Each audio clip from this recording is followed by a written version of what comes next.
Kanalımdan ve mutfağımdan herkese merhabalar. Bugün sizlere un kullanmadan sadece 2 malzeme ile börek tadında muhteşem bir tarif vermek istiyorum. Tarifimize hemen başlayalım.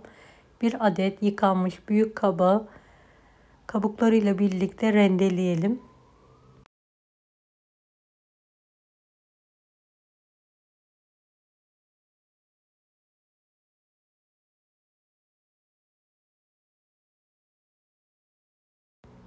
Rendelenmiş kabağın üzerine yarım tatlı kaşığı tuz ilavesi yapalım. Elimizle karıştıralım. Kabağın fazla suyunu sıkarak bir süzgeçe alalım.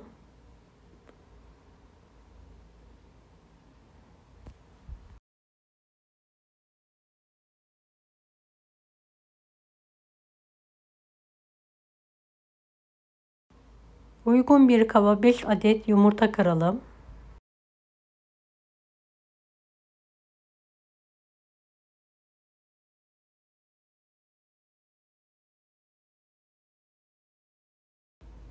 Yarım tatlı kaşığı tuz ilavesi yaparak yumurtaları çırpalım.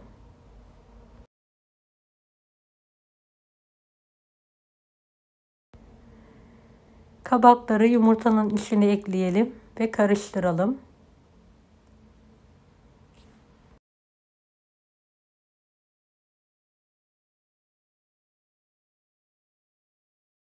Fırın tepsisinin altına fırın kağıdı koyalım. Karışımı dikkatli bir şekilde dökerek yayalım.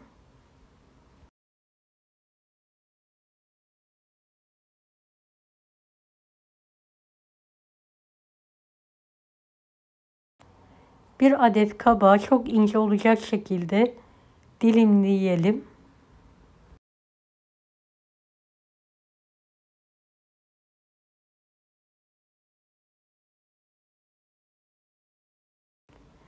Videomu bu kısma kadar izlediyseniz yorum kısmına herhangi bir emoji bırakırsanız bana destek olmak için sevinirim.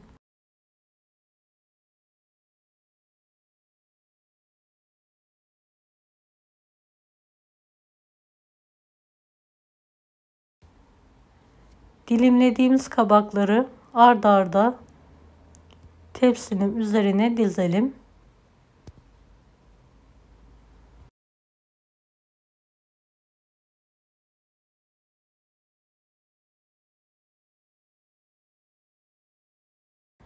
Evet, dizmeye devam edelim.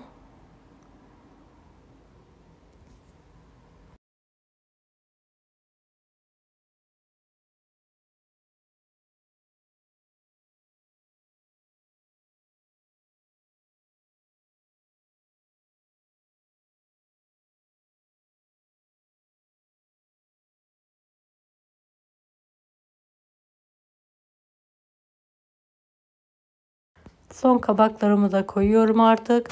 Üzerlerine bir fiske tuz serpiyorum. Elimle hafif bir şekilde tepsiye kabaklarımı bastırıyorum.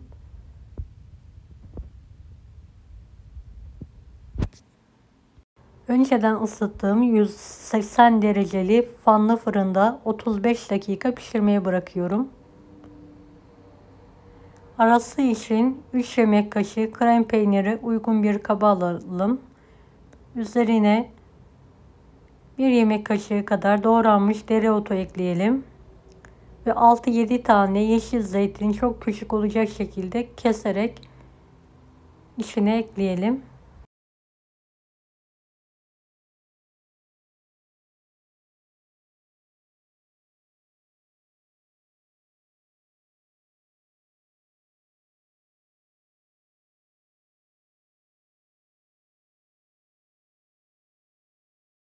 Tüm malzemeyi pürüzsüz olana kadar karıştıralım.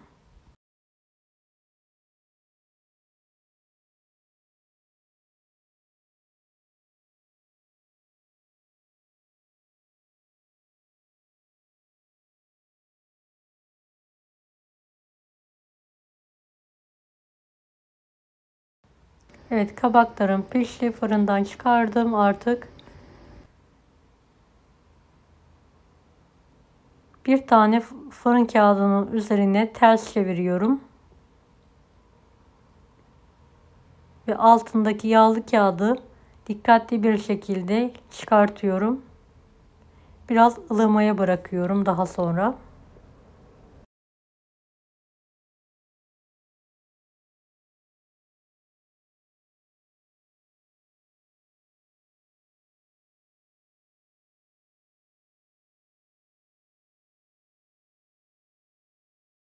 Evet, üzerine hazırlamış olduğum krem peyniri her tarafına güzel bir şekilde yayarak sürüyorum.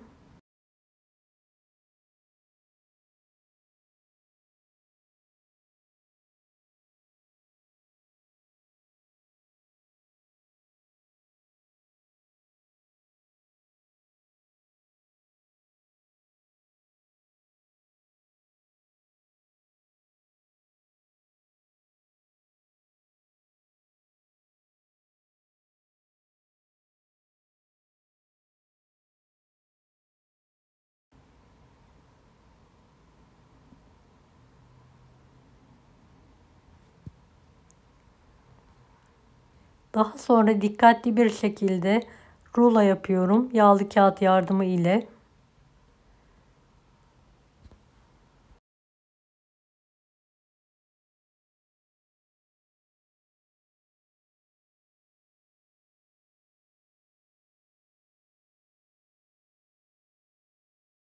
Tekrardan yağlı kağıda sararak buzdolabında en az 1 saat dinlenmeye bırakıyorum.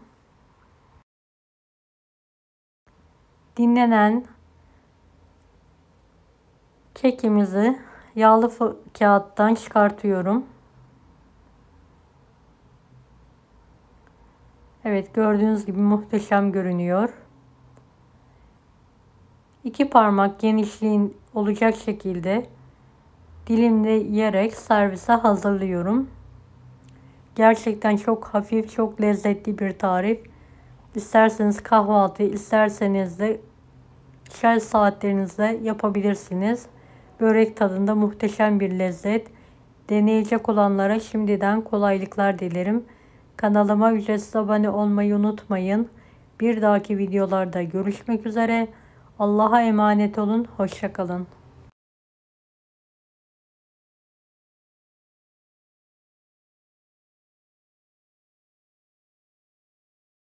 Daha farklı tarifler için bunları da izlemeyi unutmayınız.